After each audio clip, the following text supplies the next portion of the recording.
আসসালামু আলাইকুম। আমি মোহাম্মদ শাকিল রহমান, প্রভাষক, রোকনুদ্দিন মোল্লা গার্লস ডিগ্রি কলেজ। আজকে আমার ইউটিউব চ্যানেলের লেকচারের সাবজেক্ট হচ্ছে উচ্চ মাধ্যমিক ফিনান্স ব্যাংকিং অভিমার প্রথম পত্র 2023 সালের অবজেক্টিভ বোর্ড কোশ্চেন আজকে আমি সলিউশন করতে যাচ্ছি। তো প্রথমে আমি কোশ্চেনটা শো করি ডিসপ্লেতে।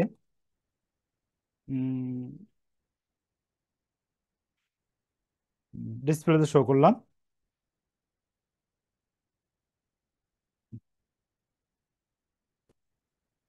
হুম। কোশ্চেন প্রথমটা হচ্ছে, নিচের কোনটি ঝুঁকি মুক্ত সিকিউরিটি? আমার সঠিক আনসার হচ্ছে ট্রেজারি বিল। সঠিক আনসার হচ্ছে ট্রেজারি বিল। ওকে। ট্রেজারি বিলকে ঝুঁকিমুক্ত সিকিউরিটি বলা হয় কারণ ট্রেজারি বিল থেকে রিটার্ন আসাটা 100% কি নিশ্চিত, যেটা অন্য অন্য সিকিউরিটিস ইনভেস্ট করলে 100% নিশ্চিতভাবে কি করা যায় না, টাকা পাওয়া যায় না।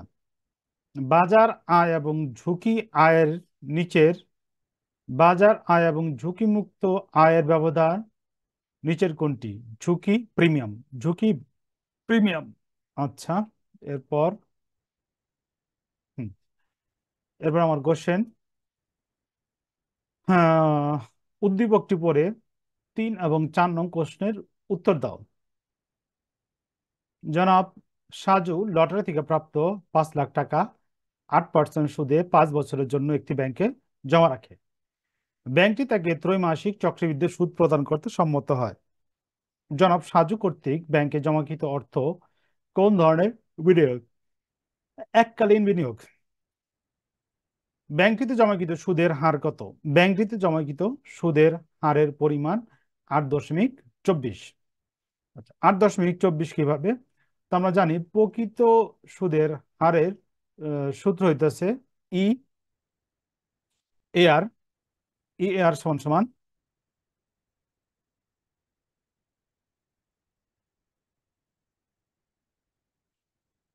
1 + I/m, m-1। তো সমান সমান, যেমন মান বসা দিই, 1 + 0.08, নিচে হলো গিয়া 4, যেহেতু ত্রৈমাসিক, -1, আর উপর হইলো কোয়ার্টারলি 4। আমার রেজাল্ট আসে কত? 8.24। ওকে। আমার 5 নম্বর কোশ্চেন হচ্ছে, কোন ঝুঁকির কারণে কোম্পানি খুব দ্রুত বিলোপ সাধন হয়? কোন ঝুঁকির কারণে? আর্থিক ঝুঁকির কারণে কোম্পানি খুব সহজে বিলোপ সাধন হয়।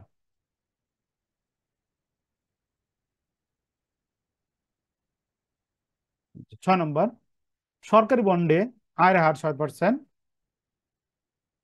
বাজার আয়ের হার 10% এবং বিটা বা সহগ 0.5% হলে প্রত্যাশিত আয় কত?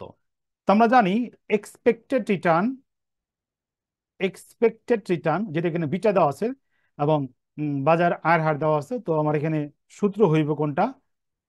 আর F plus R M - into beta সমান সমান, আমি যদি বসাই 6% যোগ 10% বিয়োগ 6% গুণ বিটা। বিটা কত? 0.05। ক্যালকুলেশন করলে আমার রেজাল্ট আসে 8%। ক্যালকুলেশন করে রেজাল্ট আসে কত? 8%। আমার সঠিক উত্তর কত? 8%। আচ্ছা, নিচের কোনটি গ্রহণ করা উচিত? নিচের কোনটি গ্রহণ করা উচিত? এআরআর যদি বলা হয় কস্ট অফ ক্যাপিটাল বা মূলধনের ব্যয় যদি ছোট হয়, তখন সেটা কি গ্রহণ করা উচিত? সিএপিএম এর পূর্ণ রূপ কি? Capital asset pricing model. CAPM এর পূর্ণ রূপ ক্যাপিটাল অ্যাসেট প্রাইসিং মডেল। আচ্ছা। 9 নম্বর, সুদ উপর কোন সুদ প্রদান করা হয়? চক্রবৃদ্ধি সুদ। সুদ উপর সুদ প্রদান করা হয় চক্রবৃদ্ধি সুদ। আচ্ছা। কার্যকরী সুদের হার নির্ণয়ের সূত্র কোনটি? কার্যকরী নির্ণয়ের সূত্র হার হলো এটা, যেটা একটু আমরা লিখছি, 1 + I/m হোল m-1।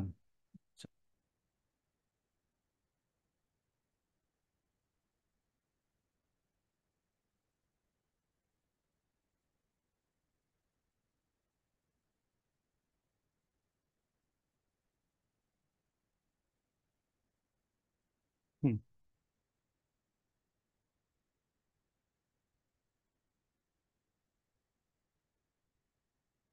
এর আমার পরের প্রশ্ন হইতেছে, সময়ের পরিবর্তনের সাথে সাথে অর্থের ক্রয় ক্ষমতা হ্রাস পাবার মূল কারণ কি? অর্থের ক্রয় ক্ষমতা হ্রাস পাবার মূল কারণ মুদ্রাস্ফীতি। মুদ্রাস্ফীতির কারণে অর্থের ক্রয় ক্ষমতা হ্রাস বা বৃদ্ধি হয়ে থাকে। সম্পদ সর্বোচ্চকরণ বলতে কি বোঝায়? সম্পদ সর্বোচ্চকরণ বলতে বোঝায় বিক্রয় বৃদ্ধি। দীর্ঘমেয়াদী অর্থায়নের উৎস হলো খ বিল, হুম, ঋণ এবং লিজিং হচ্ছে দীর্ঘমেয়াদী অর্থায়নের উৎস। আচ্ছা, সম্পদ সর্বোচ্চকরণ বলতে বোঝায়, এটা আমরা ভুল বলছি একটু আগে, আমার সঠিক অ্যান্সার হইব শেয়ারের বাজার মূল্য বৃদ্ধি।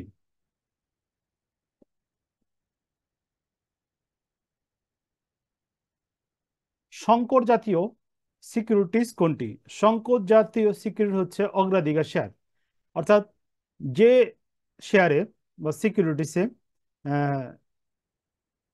ঋণ এবং শেয়ারের বৈশিষ্ট্য বিদ্যমান থাকে তাকে বলা হয় সংকর জাতীয় শেয়ার। অগ্রাধিকার শেয়ারে দুই ধরনের বৈশিষ্ট্য বিদ্যমান। যে বন্ডের ওপর সুদ প্রদান করা হয় তাকে কি বলে? Coupon bond. মুনাফা অর্জনের উদ্দেশ্যে যে অর্থায়ন পরিচালনা হয় তাকে কি বলে? তাকে বলে ব্যবসা অর্থায়ন। নিচের কোনটি মুনাফার সর্বোচ্চকরণ বিবেচনা করা হয়? মুনাফা বৃদ্ধি, ঝুঁকি, অর্থের সহায় মূল্য, শেয়ারের বাজার মূল্য, শেয়ারের মুনাফা বৃদ্ধি। সরকারি অর্থায়নের উৎস কি? সরকারি অর্থায়নের উৎস হচ্ছে ব্যয় বুঝে আয়। পোর্টফোলিও গঠনের উদ্দেশ্য কি? ঝুঁকি হ্রাস করা হচ্ছে পোর্টফোলিও গঠনের উদ্দেশ্য। বাট্টাকৃত মূল্যকে কি বলা হয়? বাট্টাকৃত মূল্যকে বলা হয় বর্তমান মূল্য। ঋণ পরিশোধ তালিকায় দেওয়া থাকে দেওয়া থাকে কিস্তির পরিমাণ, সুদের পরিমাণ, আসল, তিনোটাই দেওয়া থাকে। তো আমার সঠিক অ্যান্সার হইতেছে গহ 1, 2, 3। ত্রৈমাসিক চক্রবৃদ্ধি গণনার ক্ষেত্রে চক্রবৃদ্ধির সংখ্যা কত? চক্রবৃদ্ধির সংখ্যা হইতেছে 4।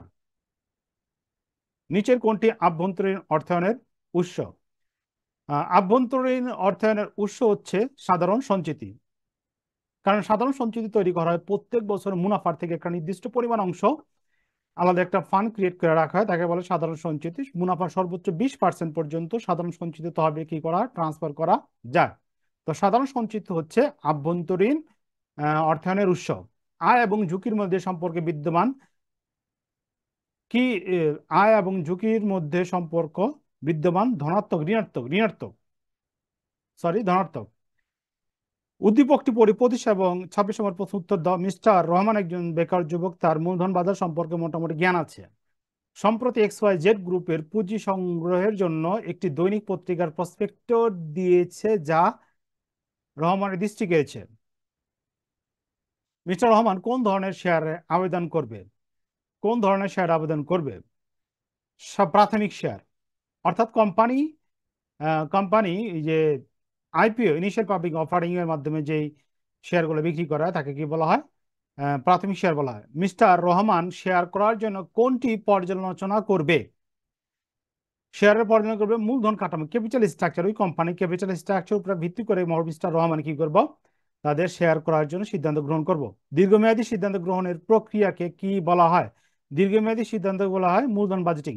মূলধন বাজেটিং এর সনাতন পদ্ধতি কোনটি? মূলধন বাজেটিং এর সনাতন পদ্ধতি হচ্ছে ARR। মূলধন বাজেটিং এর পদ্ধতিগুলো হইলো পেব্যাক পিরিয়ড, তিনটাই। তার মানে 29-এর আনসার হলো, আচ্ছা, পেব্যাক পিরিয়ড 28, পেব্যাক পিরিয়ড এবং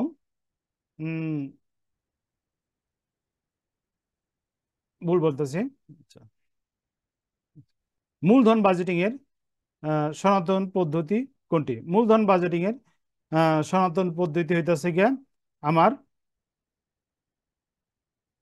2 এবং 3। মূলধন বাজেটিং এর পদ্ধতি। নিচের কোনটি নিচের কোনটি বাজারে ঝুঁকি বিদ্যমান? নিচের কোনটি বাজারে ঝুঁকি বিদ্যমান?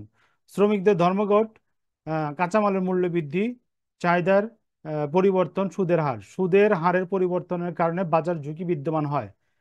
মূলধন বাজেটিং এর পদ্ধতিগুলো হলো নিট মুনাফার হার এবং গড় মুনাফার হার, এই দুইটা পদ্ধতি হচ্ছে মূলধন বাজেটিং এর পদ্ধতি।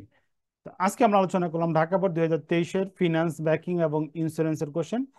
তো আজকে লেকচার আমরা এখন সমাপ্তি। পরবর্তী লেকচার দেখার জন্য আমন্ত্রণ রইল। পরবর্তী আমরা